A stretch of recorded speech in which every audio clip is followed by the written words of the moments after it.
So guys welcome back to micro classes. हमारी CCS university और Saharanpur university की BEd first year की classes चल रही हैं। आज का हमारा सब्जेक्ट है pedagogy of physical science. Physical science की है 27वीं क्लास है। आज का हमारा टॉपिक है पाठ्यक्रम, जिसे हम करिकुलम बोलते हैं। करिकुलम क्या होता है, पाठ्यक्रम निर्माण के कौन कौन से सिद्धांत होते हैं, पाठ्यक्रम निर्माण के कौन कौन से आधार होते हैं, ये लॉन्ग क्वेश्चन में आता है और most most most important question होता है आपके बीएड एग्जाम की बात की जाए। तब पाठ्यक्रम क्या होता है, अब उसकी चर्चा हम करते हैं। तब पाठ्यक्रम, इसे हम करिकुलम बोलते हैं। देखो मैं बता देता हूँ सबसे पहले आपको पाठ्यक्रम होता क्या है। पाठ्यक्रम किसी भी विद्यालय की कार्य प्रणाली का आधार होता है। विद्यालय में आने के बाद छात्र जो भी क्रियाएं करते हैं, वे सभी क्रियाएं हमारे पाठ्यक्रम करिकुलम में ही सम्मिलित होती हैं। छात्र कौन कौन से सब्जेक्ट पढ़ेंगे, किस प्रकार पढ़ेंगे, सब्जेक्ट पढ़ने के अलावा कौन कौन सी एक्स्ट्रा क्रियाएं करेंगे, अंताक्षरी खेलेंगे, गेम्स खेलेंगे, एनसीसी का कैंप लगेगा, एनएसएस का कैंप लगेगा, प्रैक्टिकल होंगे उनके, लाइब्रेरी होगी, वहाँ पर भी पुस्तक वगैरह इस टाइम के लिए, इतनी देर के लिए पढ़ेंगे वे। इस तरह की जो भी चीज़ें विद्यार्थी स्कूल में आने के बाद या कॉलेज में जाने के बाद करते हैं, वे सारी हमारे पाठ्यक्रम में सम्मिलित होती हैं। तब एक विद्यार्थी को किसी भी विद्यालय में या महाविद्यालय में जो भी अनुभव प्राप्त होते हैं, उन सभी अनुभवों का जो समूह होता है वह पाठ्यक्रम कहलाता है। देखो दो चीज होती है, मैं आपको बता देता हूँ। एक होता है सिलेबस, दूसरा होता है करिकुलम। सिलेबस तो होता है कि आप कौन कौन से सब्जेक्ट पढ़ेंगे, उसे तो आप सिलेबस कहेंगे कि मैथ का सिलेबस क्या है, हिंदी का सिलेबस क्या है, इंग्लिश का सिलेबस क्या है, कौन कौन से सब्जेक्ट आप पेपर में के लिए पढ़ेंगे स्कूल में अपने, और वे सब्जेक्ट कैसे पढ़ेंगे, ये तो आपका होता है सिलेबस। लेकिन करिकुलम क्या होता है, जो सब्जेक्ट आप पढ़ेंगे ये सब्जेक्ट भी, लेकिन इनके अलावा और एक्स्ट्रा क्रियाएं आप क्या करेंगे, वे दोनों को अगर आप सम्मिलित कर देते हैं, वो आपका करिकुलम बनता है। हम करिकुलम की बात कैसे करते हैं, ऐसे करते हैं कि उस विद्यालय के 9th क्लास के करिकुलम में एनसीसी का कैंप नहीं है, तो एनसीसी का कैंप करिकुलम का हिस्सा होता है। लेकिन 9th क्लास के करिकुलम में प्रैक्टिकल है, तो प्रैक्टिकल, एनसीसी का कैंप, ये सब हमारा करिकुलम में आता है। तब करिकुलम क्या हो जाता है, कोई भी विद्यार्थी विद्यालय में जाने के बाद जो भी क्रियाएं करेगा, टोटल पढ़ना, खेलना, कूदना, एक्सरसाइज करना, जो भी करेगा, वह टोटल मिलाकर हमारा करिकुलम बनता है। अब आप समझ पाए होंगे करिकुलम क्या होता है। अब इसके बारे में थोड़ा सा पढ़ लेते हैं हम। प्राचीन समय में शिक्षा को द्विध्रुवीय प्रक्रिया माना जाता था। द्विध्रुवीय शिक्षा प्रणाली में शिक्षक तथा छात्रों को ही शिक्षण प्रक्रिया का अभिन्न माना जाता था। तो देखो ये मैंने आपको पढ़ाया था, जब फिलोसफी वाला जो सब्जेक्ट पढ़ाया था मैंने आपको, उसमें बताया था कि किसी ने शिक्षा को द्विध्रुवीय कहा है, किसी ने त्रिध्रुवीय कहा है। तो एडम्स ने द्विध्रुवीय कहा था, और कौन कौन से दो ध्रुव बताए थे एडम्स ने, एक तो शिक्षक बताया था, एक छात्र बताया था। लेकिन जॉन डीवी ने उसमें तीसरा ध्रुव भी ऐड किया था पाठ्यक्रम के नाम से, क्योंकि पाठ्यक्रम के अभाव में शिक्षण प्रक्रिया अधूरी सी रह जाती है तथा शिक्षक पाठ्यक्रम के आधार पर ही छात्रों को ज्ञान प्रदान करता है। इसलिए जॉन डीवी ने इसमें पाठ्यक्रम नाम से तीसरा ध्रुव जोड़ा। पाठ्यक्रम ही शिक्षा का आधार होता है। इसी कारण आधुनिक समय में पाठ्यक्रम को विशेष महत्व दिया जा रहा है। इसके विकास के लिए महत्वपूर्ण कदम उठाए जा रहे हैं। तो हमने पाठ्यक्रम हेडिंग लिखी और उसके बारे में हल्का सा इंट्रोडक्शन दे दिया। अब हम इसका शाब्दिक अर्थ देंगे और फिर अपने शब्दों में अर्थ देंगे। इससे क्या होगा, हमारा लॉन्ग क्वेश्चन तैयार हो जाता है। अगर पाठ्यक्रम के शाब्दिक अर्थ की बात की जाए तो हिंदी का जो शब्द है पाठ्यक्रम, वो दो शब्दों से मिलकर बना है, पाठ्य प्लस क्रम।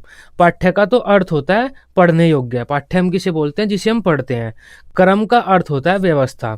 तब इस प्रकार जो हिंदी का शब्द है, इसका अर्थ हो जाता है पढ़ने योग्य विषय वस्तु की व्यवस्था। ये हमने इसका हिंदी का अर्थ दे दिया है। जो चीज़ें हम स्कूल में जाकर पढ़ेंगे, उनकी अगर हम एक व्यवस्था कर लें कि हम क्या चीज़ पहले पढ़ेंगे, क्या बाद में पढ़ाएंगे बच्चों को, क्या उसके बाद पढ़ाएंगे, तो वो जो व्यवस्था बनती है उसे हम पाठ्यक्रम बोलते हैं, हिंदी के शब्द की अगर बात की जाए तो। पाठ्यक्रम के लिए अंग्रेजी भाषा में करिकुलम शब्द का प्रयोग किया जाता है। जो करिकुलम शब्द है वह लैटिन भाषा के क्यूरेर, CURRERE, तो यहाँ पर डबल आर है, CURRERE, ध्यान रखना इसको, पेपर में गलत मत लिख कर आ जाना आप। तो जो करिकुलम है वह लैटिन भाषा के क्यूरेर नामक शब्द से बना है। क्यूरेर का अर्थ होता है दौड़ का मैदान। अब दौड़ का मैदान कहाँ से आया यहाँ पर पाठ्यक्रम में, देखो अगर कोई धावक है, कोई लड़का है जिसे रेस लगानी है और सफलता प्राप्त करनी है, तब उसे दौड़ के मैदान को पार कर ही सफलता मिल सकती है किसी भी धावक को। ठीक इसी प्रकार किसी भी छात्र को पाठ्यक्रम रूपी दौड़ के मैदान को पार करके ही सफलता मिल सकती है। तो यहाँ पर जो क्यूरियर शब्द है उसका मतलब होता है दौड़ का मैदान और सिलेबस पाठ्यक्रम।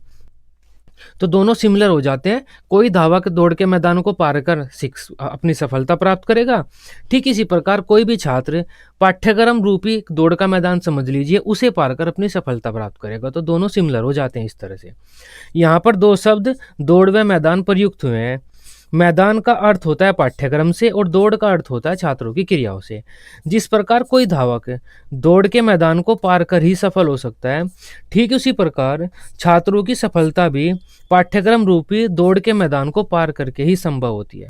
दूसरे शब्दों में कहा जा सकता है कि पाठ्यक्रम वह मार्ग है जिसका अनुसरण करके ही विद्यार्थी शैक्षिक उद्देश्यों को प्राप्त कर सकता है या सफल हो सकता है। ये आपका शॉर्ट क्वेश्चन में आ जाता है कि पाठ्यक्रम जो शब्द है उसका शाब्दिक अर्थ क्या है। तो अब आपको यहाँ से और यहाँ तक लिखना है। हल्का फुल्का इसके बारे में और जो आप लिखना चाहते हैं लिख सकते हैं, लेकिन ये लिखना पड़ेगा, शॉर्ट क्वेश्चन में आ जाता है। ये इंपॉर्टेंट पॉइंट है कि पाठ्यक्रम का शाब्दिक अर्थ बता दीजिए, इस तरह से शॉर्ट क्वेश्चन भी आ जाता है। तब आप समझ गए पाठ्यक्रम क्या होता है। जो भी क्रियाएं छात्र विद्यालय में आने के बाद करते हैं, टोटल क्रियाएं में सभी एक विद्यार्थी के या किसी भी स्कूल के पाठ्यक्रम में सम्मिलित होती हैं। अब और पढ़ते हैं इसके बारे में। सामान्यतः पाठ्यक्रम किसी भी विद्यालय की कार्य प्रणाली का आधार होता है। किसी विद्यालय में छात्रों को क्या पढ़ाया जाएगा, किस प्रकार पढ़ाया जाएगा, किस प्रकार की क्रियाओं का आयोजन किया जाएगा आदि सब पाठ्यक्रम में सम्मिलित होता है।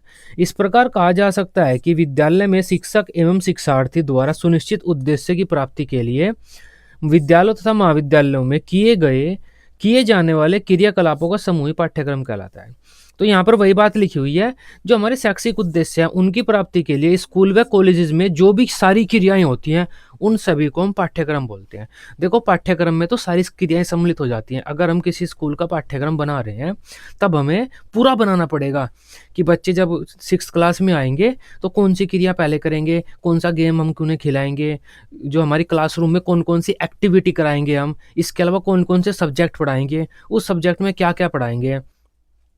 क्लासरूम एक्टिविटी के अलावा एक्सटर्नल एक्टिविटी बच्चे कौन सी करेंगे, कहाँ पर ट्रिप पर घूमने जाएंगे, कितने दिन की ट्रिप होगी, इसके अलावा एनसीसी का कैंप लगेगा नहीं, एनएसएस का लगेगा या नहीं, या और एक्स्ट्रा एक्टिविटी कौन कौन सी हो सकती है जो 9th क्लास के बच्चे के लिए हमें करानी चाहिए, वे हम वहाँ पर रखेंगे। गेम्स होते हैं स्कूल में, तो बच्चे कौन कौन सा गेम खेल सकते हैं 9th क्लास के, कितनी एज के, किस तरह के बच्चे गेम खेल सकते हैं। तो हम पाठ्यक्रम में ये सारी चीज़ें लिखते हैं वहाँ पर। लेकिन अगर हम इसके अलावा सिलेबस बनाते हैं अपना, तो सिलेबस में हम सिर्फ ये लिखते हैं कि 9th क्लास के बच्चे कौन कौन से सब्जेक्ट पढ़ेंगे और उस सब्जेक्ट में क्या क्या पढ़ेंगे, बस। सिलेबस और पाठ्यक्रम में इतना अंतर होता है। पाठ्यक्रम में सब कुछ आ जाता है, सारी एक्टिविटी जो एक बच्चा विद्यालय में करता है वे सारी पाठ्यक्रम में आ जाती है हमारी। शिक्षकों का प्रमुख कार्य बालकों को शिक्षा प्रदान करना होता है। इसको पूर्ण करने के लिए शिक्षक छात्रों को बहुत से विषयों का ज्ञान प्रदान करता है, विद्यालय में बहुत सी गतिविधियों का आयोजन कराता है तथा छात्रों को बहुत से अनुभव प्रदान करता है एक टीचर। इन सब क्रियाओं अनुभवों का समूह ही पाठ्यक्रम कहलाता है। तो यह भी वही बात हो जाती है जो मैं आपको बता चुका हूँ। अतः विद्यालय में रहते हुए शिक्षक के संरक्षण में विद्यार्थी जो भी क्रियाएं करता है वह सभी पाठ्यक्रम के अंतर्गत आती है। इसमें हमारी पाठ्यचर्या, पाठ्य से आगामी क्रियाएं व अन्य गतिविधियां सम्मिलित होती हैं। तो विद्यालय में रहते हुए एक बच्चा जो भी गतिविधियां, जो भी एक्टिविटी करेगा, चाहे पढ़ेगा या खेलेगा या कुछ और करेगा, सारी हमारी सिलेबस में आएंगी। 2 डेफिनेशन दे सकते हैं आप, इंपॉर्टेंट ईजी सी डेफिनेशन यहाँ पर लिखी हुई है क्योंकि लॉन्ग क्वेश्चन है। लॉन्ग क्वेश्चन जब भी आपके पेपर में आता है आपको 2 डेफिनेशन देनी होती है। पाठ्यक्रम में वे सब क्रियाएं सम्मिलित होती हैं जिनका प्रयोग शिक्षा के उद्देश्य की प्राप्ति के लिए विद्यालय में किया जाता है। ये मुनरो साहब ने कहा है। तो वही बात हो जाती है, सारी क्रियाएं जो भी विद्यालय में घटित हो रही है वे पाठ्यक्रम में है। मुनरो ने अच्छी परिभाषा दी है। माध्यमिक शिक्षा आयोग के अनुसार देख लेते हैं कि स्टेटमेंट इसका, पाठ्यक्रम का अर्थ केवल रूढ़िवादी ढंग से पढ़ाए जाने वाले बौद्धिक विषयों से नहीं है, बल्कि उसमें वे सभी क्रियाकलाप आ जाते हैं जो छात्रों को कक्षा के अंदर व बाहर प्राप्त होते हैं। तब इन्होंने भी अच्छी परिभाषा दी है, माध्यमिक शिक्षा आयोग का भी अच्छा स्टेटमेंट आया है। जो हम रूढ़िवादी ढंग से सब्जेक्ट पढ़ाते हैं ना, हिंदी, इंग्लिश, हिस्ट्री, पॉलिटिक्स, उनसे मतलब नहीं है पाठ्यक्रम का, बल्कि पाठ्यक्रम में सारे क्रियाकलाप आ जाते हैं जो छात्र कक्षा के अंदर व कक्षा के बाहर करते हैं। कक्षा के अंदर तो पढ़ते हैं और छोटी-मोटी एक्टिविटी करते हैं, तो वो सारी चीज़ें आ जाएँगी। हमारी हिस्ट्री, ज्योग्राफी, पॉलिटिक्स वगैरह-वगैरह तो आ गया। लेकिन कक्षा के बाहर हमारे गेम्स वगैरह खेलते हैं, एनसीसी, एनएसएस, स्काउट का कैंप होता है, वो सब आ जाता है। तो इन्होंने भी अच्छा कहा है कि पाठ्यक्रम के अंतर्गत में सभी अनुभव आ जाते हैं जो बच्चे विद्यालय में कक्षा के अंदर और कक्षा के बाहर प्राप्त करते हैं। अब अपने इंपॉर्टेंट क्वेश्चन की बात कर लेते हैं जो कि हमारा पाठ्यक्रम निर्माण के सिद्धांत है। मान लेते हैं आप करिकुलम बना रहे हैं, करिकुलम डेवलपमेंट की टीम का हिस्सा हैं, तो कौन कौन से सिद्धांत लेंगे आप? सिद्धांत का मतलब होता है आधार। कौन कौन से आधार लेकर आप चलेंगे, किस आधार के तहत आप अपने सिलेबस, कॉलेज का या स्कूल का जो करिकुलम है उसे बनाएंगे? तो यहाँ पर ये हेडिंग लिखी हुई है, 12 हेडिंग यहाँ पर लिखी हुई है। ये 12 हेडिंग आप अपने पेपर में लिख सकते हैं। तो देखो ये क्वेश्चन दो तरह से आता है। एक तो आ जाता है कि पाठ्यक्रम निर्माण के सिद्धांत कौन कौन से होते हैं, लेकिन एक इस तरह से भी आ जाता है कि पाठ्यक्रम निर्माण के आधार कौन कौन से होते हैं। तो आधार ही हमारे सिद्धांत होते हैं, कि आधारों को ही हम सिद्धांत मानकर अपने पाठ्यक्रम का निर्माण करते हैं। तब अगर आपके पेपर में आता है कि पाठ्यक्रम निर्माण के आधार कौन से हैं, तो आपकी ये हेडिंग रहेंगी। लेकिन अगर आपके पेपर में आता है कि पाठ्यक्रम निर्माण के सिद्धांत कौन से हैं, तो हेडिंग सेम ही है, बस हमने हर हेडिंग के बाद का सिद्धांत ये ऐड कर दिया। आप देख सकते हैं बाल केंद्रिता, उपयोगिता, क्रियाशीलता, व्यक्तिगत विभिन्नताओं का सिद्धांत। ठीक, यहाँ पर देख लीजिए आप, बाल केंद्रिता, उपयोगिता, क्रियाशीलता, व्यक्तिगत विभिन्नताएं।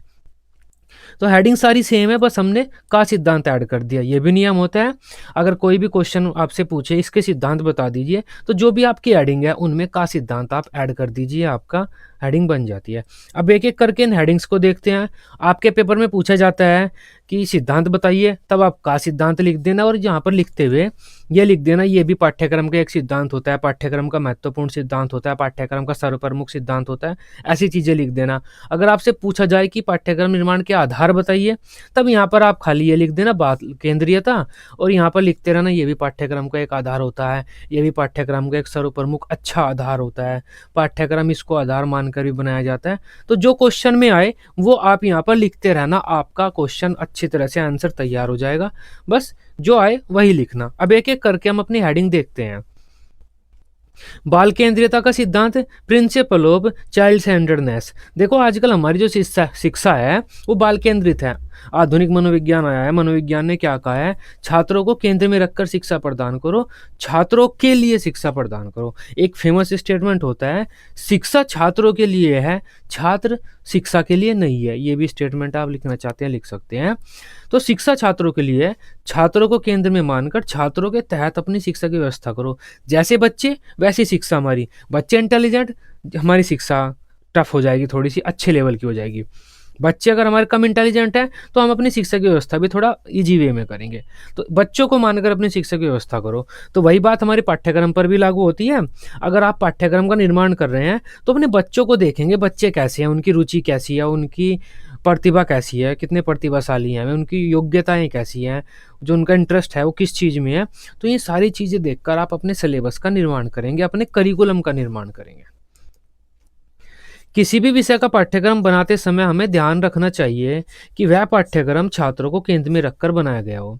इसका तात्पर्य यह है कि पाठ्यक्रम बालकों की रुचियों, आवश्यकताओं, योग्यताओं, अक्षमताओं, बुद्धि, आयु के अनुकूल होना चाहिए, जिससे बालक को अपनी रुचि व गति के अनुसार सीखने के अवसर प्राप्त हो।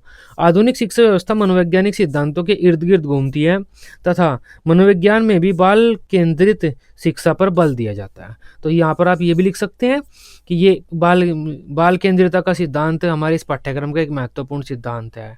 इस सिद्धांत के अनुसार वगैरह वगैरह ये चीज़ें भी आप लिख सकते हैं। यहाँ पर मैंने नहीं लिखा है क्योंकि जिस प्रकार का भी क्वेश्चन आता है, आधार के बारे में आता है तो आप आधार लिख लेना, बाल के सिद्धांत के बारे में आता है सिद्धांत लिख लेना, वो आप अपने शब्दों में इतना तो कर ही सकते हैं। नेक्स्ट है उपयोगिता का सिद्धांत। मतलब हमारा पाठ्यक्रम ऐसा होना चाहिए, अगर आप पाठ्यक्रम बना रहे हैं तो आप ऐसा पाठ्यक्रम बनाइए कि जो छात्रों के लिए उपयोगी हो। ऐसा नहीं है कि जो सब्जेक्ट, जो चीज़ें आप बच्चों को पढ़ा रहे हैं वे उन बच्चों के जीवन में काम ही न आए। ऐसी चीज़ें पढ़ाइए आप बच्चों को जो जिसे सीख कर बच्चे जब आम जनजीवन में अपने जाएँ, आम समाज में जाएँ, तो कोई अच्छी नौकरी वगैरह कर लें या उनका विकास हो जाए, जिससे वे अपना जीवन अच्छे से व्यतीत कर लें। ऐसा पाठ्यक्रम हमें बनाना चाहिए जो बच्चों के जीवन में काम आए।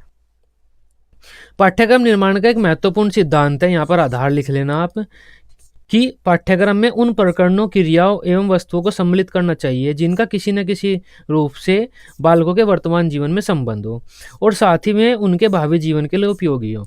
तो ऐसी चीज़ें हमें पढ़ाई जानी चाहिए बच्चों को। पाठ्यक्रम में ऐसी चीज़ें सम्मिलित करनी चाहिए हमें जो बालकों के जीवन से संबंधित हो और उनके भावी जीवन में काम आए। छात्र केवल उन्हीं विषयों को पढ़ने में रुचि दिखाते हैं जो उनके जीवन में उपयोगी होते हैं। ऐसे विषयों का अध्ययन करके ही बालक जीवन में सफलता प्राप्त कर सकेंगे। तो नन के अनुसार एक स्टेटमेंट दे सकते हैं आप, उपयोगिता पाठ्यक्रम निर्माण का एक महत्वपूर्ण आधार है। तो वही बात हो जाती है उपयोगिता। पाठ्यक्रम में उन प्रकरणों को सम्मिलित करना चाहिए जो छात्रों के भविष्य में उपयोगी सिद्ध हों और जो उन्हें समाज के योग्य सदस्य बनने में सहायता करें। तो ये एक स्टेटमेंट है, आसान सा, ये भी आप लिख देना अपने पेपर में।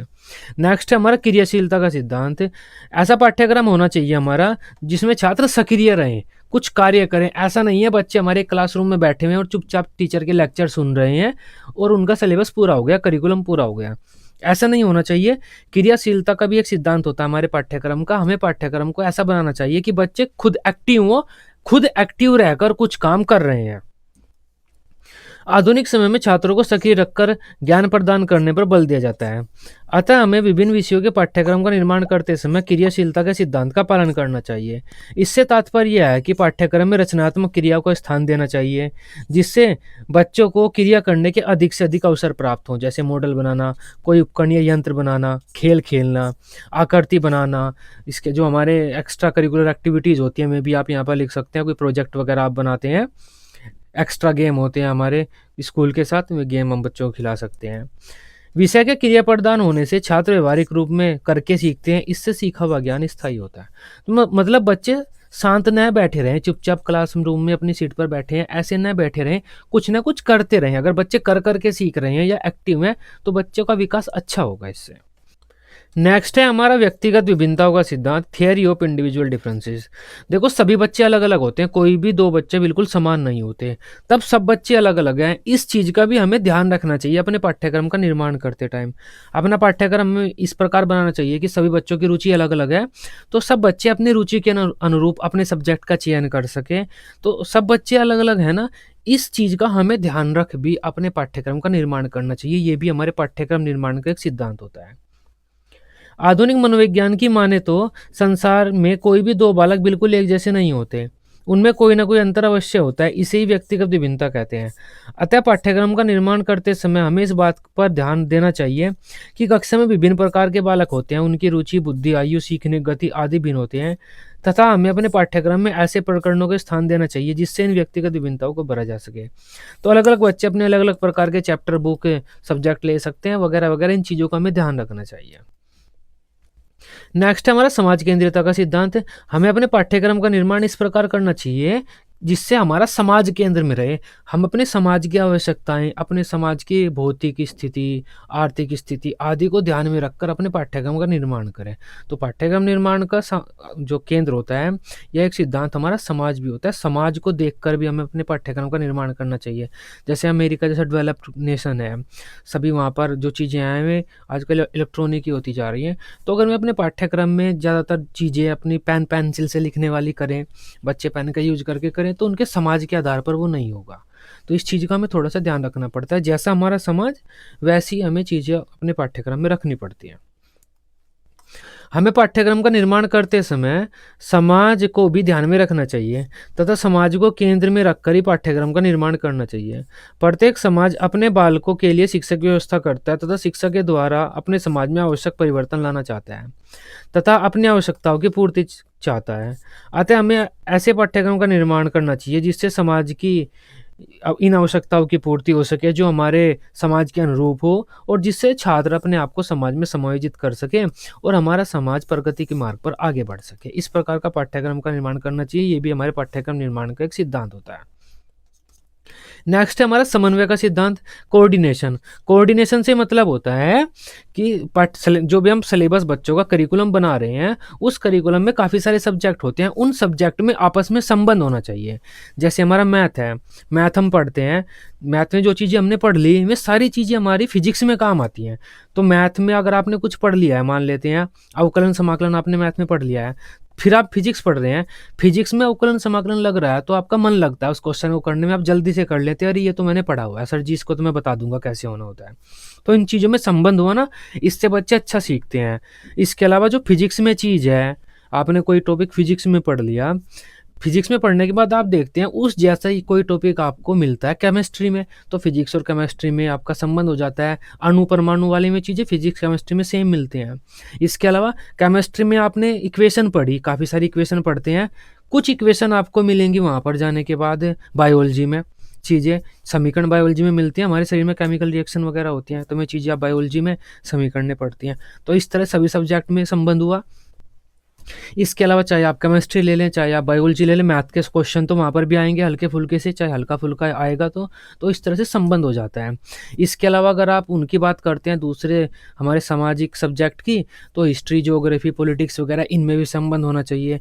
आपने साइंस में जैसे आपकी केमिस्ट्री में आप पढ़ते हैं चीज़ें, कई चीज़ें पढ़ते हैं आप, केमिकल वगैरह कैसे कैसे होता है, वही आप यहाँ पर ज्योग्राफी में पढ़ सकते हैं कि ये केमिकल कैसे बनते हैं, आयरन वगैरह क्या होता है, कैसे उसको साफ करते हैं हम, क्या क्या काम होता है, तो वो चीज़ें आप यहाँ पर पढ़ सकते हैं। हिस्ट्री में आप अपने भारत के इतिहास के बारे में पढ़ते हैं, ज्योग्राफी में भी चीज़ें आप इतिहास के बारे में ही पढ़ते हैं, कई चीज़ें आपको सेम मिल जाती हैं कि सिंधु घाटी सभ्यता के बारे में हमें ये चीज़ पता चली है हिस्ट्री में, और सिंधु सभ्यता का हमें एक धातु मिली है, इस धातु से ये करना है, वो आप ज्योग्राफी में पढ़ते हैं। तब इस तरह से सेम चीज़ें जब अलग अलग सब्जेक्ट में होती हैं तो बच्चों का मन लगता है, और बच्चों को ये लगता है कि ये जो पाठ्यक्रम है ये बोझ नहीं बन रहा हम पे, हम एक बुक को पढ़कर दूसरी बुक के बारे में भी जानकारी ले सकते हैं। तो समन्वय के सिद्धांत का भी हमें पालन करना पड़ता है अपने पाठ्यक्रम का निर्माण करते टाइम। ये जो चीज़ें मैंने आपको बताई हैं वो आप अपने पेपर में लिख सकते हैं। ये जो क्वेश्चन है अलग अलग पेपर में आता है, तो जिस तरह का कोई पेपर हो उस तरह के आप उदाहरण दे सकते हैं। बाकी आप सारी चीज़ें भी लिख दीजिए जो मैंने आपको बताया, किसी भी पेपर में फ़र्क कोई नहीं पड़ता। पाठ्यक्रम का निर्माण करते समय हमें इस समन्वय के सिद्धांत को भी ध्यान में रखना चाहिए, जिससे हम विभिन्न विषयों में तथा किसी विषय के उप विषयों में समन्वय बैठा सके। मतलब हमें क्या करना चाहिए, अलग अलग विषयों में समन्वय, कोऑर्डिनेशन बैठाना चाहिए, और किसी एक सब्जेक्ट के अलग अलग सब्जेक्ट में भी कोऑर्डिनेशन बैठाना चाहिए। जैसे अगर मैथ की बात करें, तब मैथ में जितने भी हमारे अलग अलग मैथ होते हैं, अंकगणित, बीजगणित, रेखागणित, सांख्यिकी वगैरह, उनमें भी हमें समन्वय बैठाना चाहिए, उनके भी टॉपिक कॉमन होने चाहिए, कुछ चीज़ें काम आनी चाहिए। अगर इंग्लिश की बात करें तो काफ़ी सारी इंग्लिश होती हैं हमारी, प्रोज, पोएट्री, ग्रामर वगैरह। सामाजिक सब्जेक्ट की बात करें, history, geography, politics, economics, social science वगैरह, तो इतने जो सब्जेक्ट होते हैं इनमें भी हमारा समन्वय होना चाहिए। तो सब्जेक्ट में तो समन्वय होना ही चाहिए, लेकिन किसी सब्जेक्ट के जो उप सब्जेक्ट हैं, उप विषय हैं, उनमें भी समन्वय होना चाहिए। अर्थात गणित विज्ञान तथा सामाजिक विज्ञान आदि विषयों के प्रकरणों में संबंध होना चाहिए, तथा इनके उप विषय जैसे अंकगणित, बीजगणित, सांख्यिकी, रेखागणित, या फिर हमारा हिस्ट्री, ज्योग्राफी, इकोनॉमिक्स आदि में भी आपस में संबंध होना चाहिए। इससे छात्र एक विषय का ज्ञान प्राप्त करते करते अन्य विषयों के बारे में भी जानकारी प्राप्त कर लेंगे, तथा छात्रों को पाठ्यक्रम बोझ प्रतीत नहीं होगा। अब नेक्स्ट बात करते हैं शैक्षिक उद्देश्यों की प्राप्ति का सिद्धांत। देखो, हमारे कुछ शैक्षिक उद्देश्य होते हैं जिन्हें हमें प्राप्त करना होता है। हमारा पाठ्यक्रम इस प्रकार से बनना चाहिए जिससे हमारे शैक्षिक उद्देश्य प्राप्त हो जाएं, ये तो हमारा मेन सिद्धांत होता है। हमारा समाज हमारे लिए उद्देश्य निर्धारित करता है कि हमें बच्चों को इस प्रकार विकास करना है, इस तरह के बच्चे हमें चाहिए अपने, तो वो हमारा शैक्षिक उद्देश्य होता है। शैक्षिक उद्देश्य निर्धारित होने के बाद जो हम पहला काम करते हैं वो अपना पाठ्यक्रम का निर्माण करते हैं, अपना सिलेबस डिजाइन करते हैं, अपना करिकुलम डिजाइन करते हैं उस अकॉर्डिंग जो हमारे उद्देश्य होते हैं, जिससे कि हमारे में उद्देश्य प्राप्त हो जाए। पाठ्यक्रम निर्माण का प्रमुख उद्देश्य शैक्षिक उद्देश्यों की प्राप्ति करना होता है। अतः हमें पाठ्यक्रम का निर्माण करते समय इस सिद्धांत को नहीं भूलना चाहिए। हमें अपने पाठ्यक्रम में ऐसे विषयों, उप विषयों, प्रकरणों को स्थान देना चाहिए जो हमारे शैक्षिक उद्देश्यों से संबंधित हो, जिससे शैक्षिक उद्देश्यों की प्राप्ति संभव हो सके तथा छात्रों का सर्वांगीण विकास हो सके। नेक्स्ट बात कर लेते हैं हम रचनात्मकता का सिद्धांत। हमें अपने पाठ्यक्रम में ऐसी चीज़ें भी रखनी होती हैं जिससे बच्चों की क्रिएटिविटी बढ़े। देखो, सभी बच्चे क्रिएटिव होते हैं, सभी बच्चे कुछ ना कुछ अपने से बनाना चाहते हैं। अगर आप छोटे बच्चे की बात करें, छोटे बच्चे को आप कोई खिलौना दे दीजिए, बच्चा उस खिलौने को तोड़ेगा, फोड़ेगा, उसे फिर अलग अलग एंगल में जोड़ देगा, तो अपनी तरफ से कुछ बना देगा। इस आधार पर हम कह सकते हैं कि सभी बच्चे क्रिएटिव हैं, अपनी क्रिएटिविटी दिखाना चाहते हैं। हमें अपने पाठ्यक्रम में ऐसी क्रियाओं को भी स्थान देना चाहिए जिससे बच्चों की रचनात्मकता का विकास हो, उनकी क्रिएटिविटी का जो किस स्किल है वो बढ़े, अच्छा हो, बेहतर हो। बालकों में रचनात्मक प्रवृत्ति बहुत अधिक होती है, अतः पाठ्यचर्या में ऐसे अवसर प्रदान किए जाने चाहिए जिससे उनकी रचनात्मक एवं सृजनात्मक शक्तियों का अधिक से अधिक उपयोग किया जा सके। इसके लिए हम पाठ्यक्रम में प्रोजेक्ट निर्माण, जो हमारा जो प्रोजेक्ट होता है, प्रोजेक्ट बनाते हैं आप, मिड डे मील वाला बनाते हैं, दूसरा बनाते हैं, तो प्रोजेक्ट बच्चों को हम देते हैं। वस्तु निर्माण, अलग अलग वस्तुओं को बनाने के लिए कह सकते हैं, आदि प्रकरणों को शामिल कर सकते हैं अपने पाठ्यक्रम में। छात्रों की रचनात्मकता का विकास छात्रों के सर्वांगीण विकास को उचित दिशा प्रदान करता है, अतः हमें इसके लिए बालकों को प्रोत्साहित करना चाहिए तथा उचित निर्देशन प्रदान करने चाहिए। तब हमें बच्चों की जो रचनात्मकता है उस पर भी बल देना चाहिए। नेक्स्ट है हमारा संस्कृति का ज्ञान। देखो, हमारी जो संस्कृति है, सांस्कृतिक ज्ञान भी हमें बच्चों को प्रदान करना पड़ता है अपना। तो ऐसा नहीं है कि हम पूरा मॉडर्नाइजेशन अपने समाज की स्थिति वगैरह के अनुसार अपने पाठ्यक्रम को निर्माण कर रहे हैं, लेकिन हमारी जो संस्कृति है उसे हम पीछे छोड़ दें। अपनी संस्कृति का ज्ञान भी अपने बच्चे को प्रदान करना पड़ता है हमें। पाठ्यक्रम के निर्माण के समय इस बात का भी ध्यान रखा जाना चाहिए कि इसमें उन विषयों, वस्तुओं, क्रियाओं को अवश्य शामिल किया जाए जिससे बालकों को अपनी संस्कृति एवं सभ्यता का ज्ञान प्राप्त हो सके। शिक्षा का उद्देश्य संस्कृति एवं सभ्यता का संरक्षण एवं विकास करना है, अतः हमें पाठ्यक्रम इस उद्देश्य की प्राप्ति में सहायक होना चाहिए। अतः हमें ऐसे पाठ्यक्रम का निर्माण करना चाहिए जो इस उद्देश्य की प्राप्ति में सहायता प्रदान करे हमें।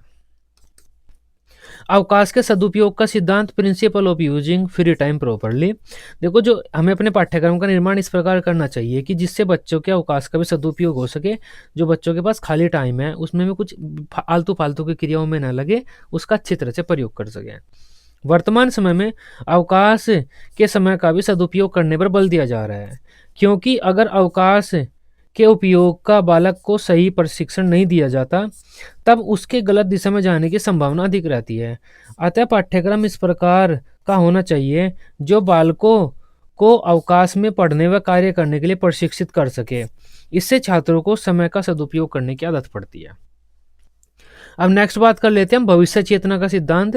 तो हमें पाठ्यक्रम ऐसा बनाना चाहिए जो छात्रों के भविष्य में काम आए। एक तो हमने पिछली हेडिंग पढ़ी है कि जो बच्चों के जीवन में काम आए, लेकिन देखो क्या है, चीजें समय समय पर बदल रही हैं। मान लेते हैं आज हम देख लेते हैं कि ये चीज बच्चों के जीवन में काम आएगी, लेकिन क्या पता वो 10 साल बाद काम न आए।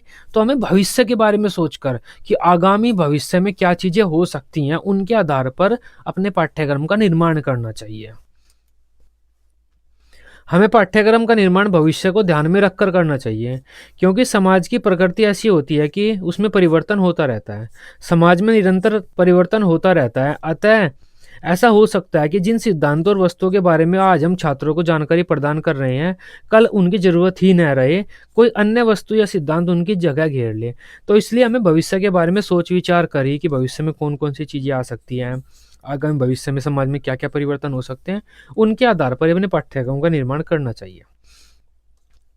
अतीत के संरक्षण का सिद्धांत, तो को हम अपने भविष्य वगैरह के बारे में सोचकर और अपनी अब समाज की स्थिति वगैरह के बारे में सोचकर पाठ्यक्रम का निर्माण कर रहे हैं, लेकिन हमें अपने अतीत के बारे में नहीं भूलना चाहिए।